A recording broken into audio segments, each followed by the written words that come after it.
Welcome back. This is part 14 of the walkthrough time. In Crown Zenith, we got, in the Galarian Gallery, we got this cool connecting art, the linked artwork between Electivire and Meg Border cards. You see them, they're kind of like a duo in the game where, Magmar, Electabuzz, and Jinx were like a trio of Pokemon that were very similar in Gen 1, and then two of them got evolutions, the Magmortar and Electivire in Gen 4.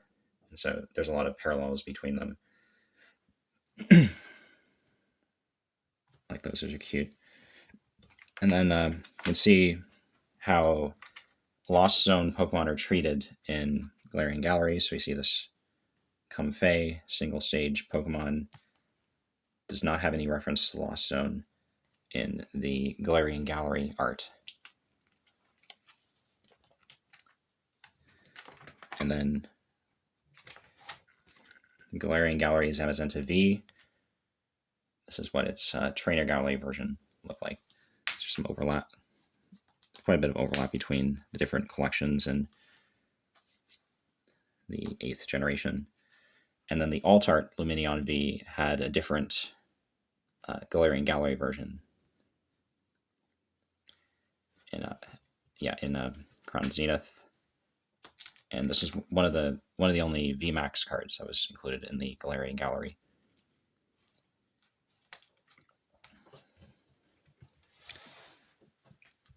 See, at some point with the Deoxys cards, they stopped allowing it to switch between forms using a Pokepower. So you see, with the Galarian Gallery, we have Deoxys, which has all 3 of the battle styles on it. And it can't evolve into the other forms, but we see that the Deoxys defense has a UFO being sucked up into space, and it's a VMAX card, and there's also a V-Star version, which is the attack form Deoxys. Pretty beautiful artwork. Charizard is another Pokemon that got a V-Star, so it has a connecting artwork with this Mewtwo here, where they're duking it out. And this is a new art envisioned for this. Oh yeah, this is actually a different. Oh no, it's the same card as this one here, but we also get a VMAX card for Charizard. So Pokemon aren't exclusively V-Star or VMAX, although a lot of them were given V-Star cards because they didn't have cool Gigantamax forms to show off. But they're not exclusively one or the other, as you can see. And this is a linked evolution, the regional form Hisuian Samurott V to V-Star.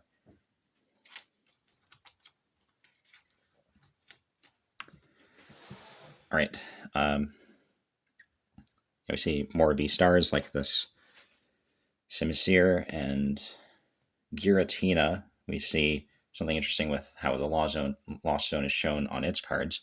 We see Giratina V and Giratina V-Star both feature the Lost Zone Mist, but not in the solid gold version from Lost Origin. But the Galarian Gallery version, you do see the Lost Zone Mist around the border there. It's pretty cool.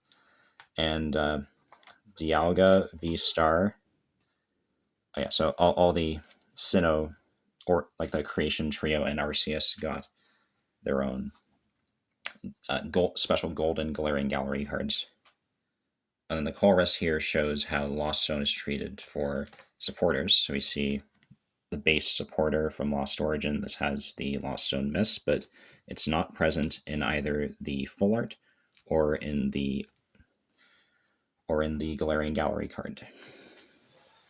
Galarian Gallery featured recreations of supporters as well from the Trainer Gallery series, like this Melody. We see her different art there.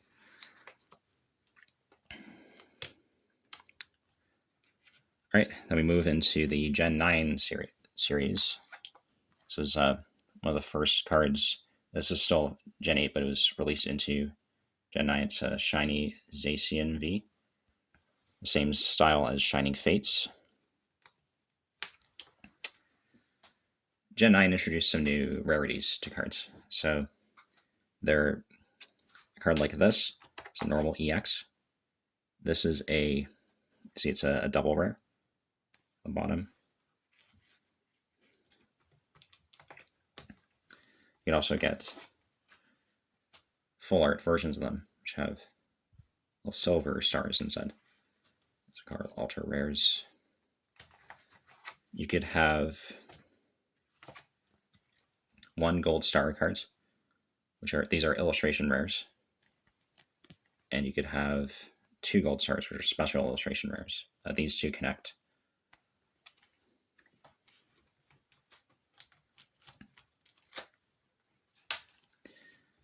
We get full art supporters again. These are ultra rares as well. Sartiga. And for the, this is a special illustration rare supporter.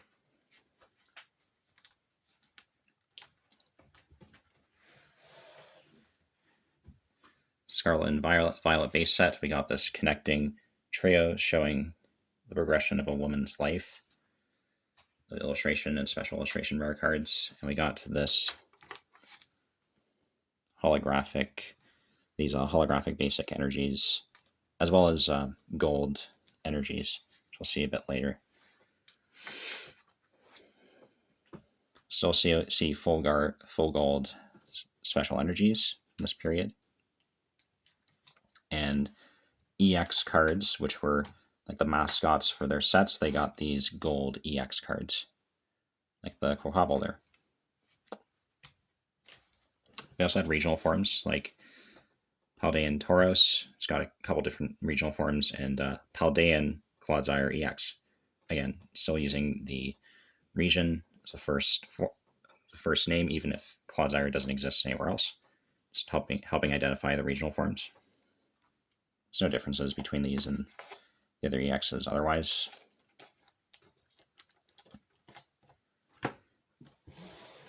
We also had Terra Pokemon, which reflected the terrestrial mechanic in the games. You can see slightly different sheen on these, and they have their own special rules. Could be damage on the bench, and they got their own special full arts, like this Huba EX. So even legendaries got it. And Terra Pokemon didn't have to change their type, unlike the Delta species Pokemon, which were all different type than they were originally. See Slowking here, he can terrestrialize to a psychic type. Hoopa switches type to a ground type, and we have fully evolved single stage legendary versions of each of these types, also basic Pokemon where they were available. And some of them got their own special shiny versions, like the Dark type Terra Charizard EX.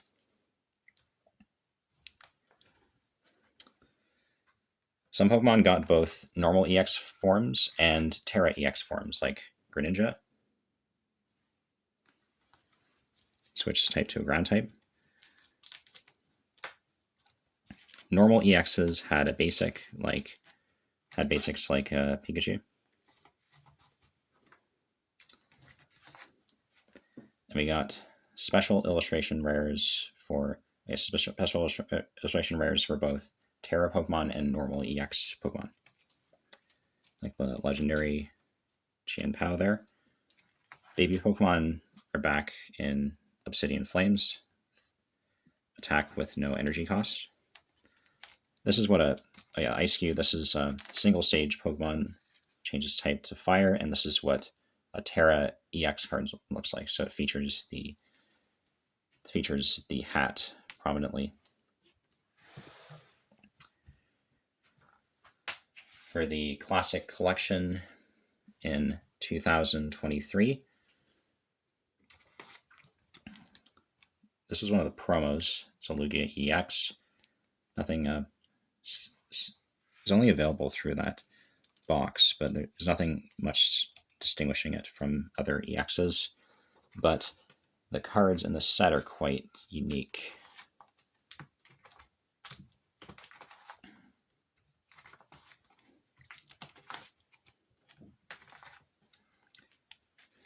You can see this is what a normal item card looks like. You can see the special Classic Collection holo with all the stars around the border and in the card frame there. And they created some tools specifically for this set. There are 3 different decks: the Blastoise deck, the Charizard deck, and the Venusaur deck. And you can see this logo on the bottom shows which one, and this is part of the Venusaur deck. Drops in the ocean card, reflecting the theme of that set. This is a first evolution Bulbasaur. You see, like, even the first evolutions have this holofoil in the back. There are full evolution lines in the decks. So it's the same holo pattern as the first evolutions, and the energy cards feature the holofoil pattern as well. We get a callback to the art style, but they use art styles from several different sets. So this is in line with what they did with the supporters in evolutions to reflect the base set style, but this is a Heart Gold Soul Silver style supporter. So they're careful about being faithful to the original art style of the cards that were included. This is what a tool looks like from Scarlet and Violet series. Oh yeah, and this is the new reverse holo pattern. So instead of banners, we got these new bursts, and we got, for the items, it's Pokeballs again, scattered throughout the card with various shapes between them. For the energy cards, it's little normal type energy symbols, and for the Pokemon, it's their type. Fossil Pokemon come back in Pokemon 151, so instead of the rare fossil, we're back to Pokemon specific fossils, like this antique Helix fossil. And each one evolves from a specific fossil, like this Aerodactyl has to evolve from the antique Old Amber.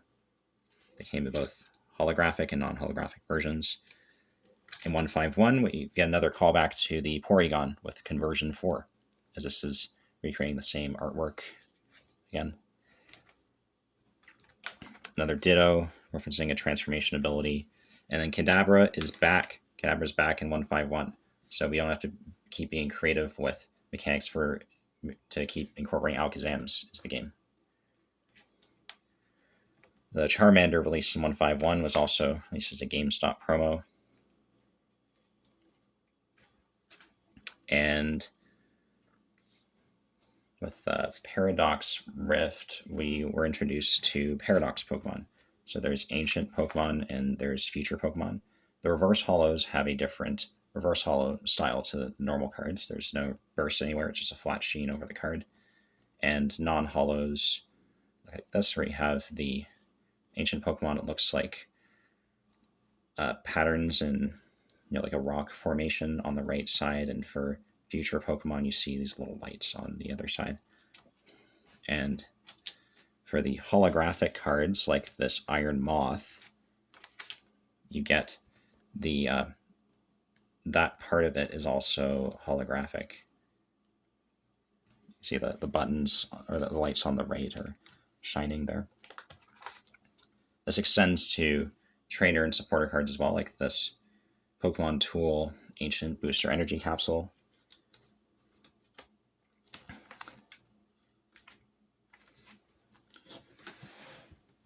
This is a side-by-side of Koraidon from this is a early Scarlet and Violet, and then the ancient version of it. You can see this features the rock patterns on the right. This one doesn't.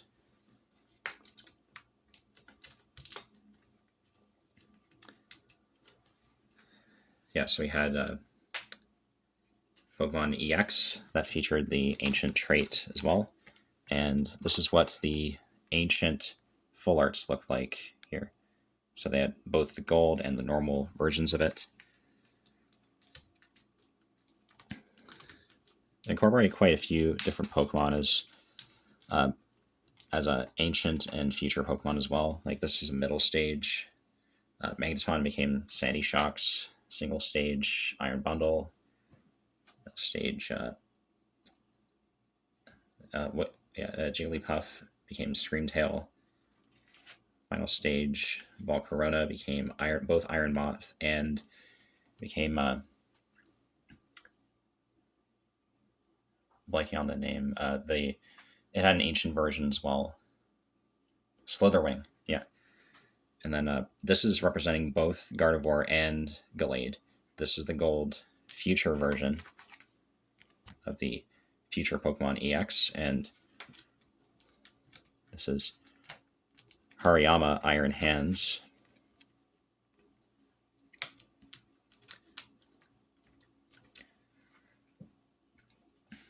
And a couple of them were a little bit stronger than the others, like Roaring Moon and Iron Valiant are respectively the strongest in their among the ancient and future Pokemon, at least in terms of base stat total. Oh yeah, and the Pokemon aren't locked to one type of card, so you can see holographic Iron Moth, and then they also released an illustration rare for it after. All right, so I'll pick up with part 14 next time.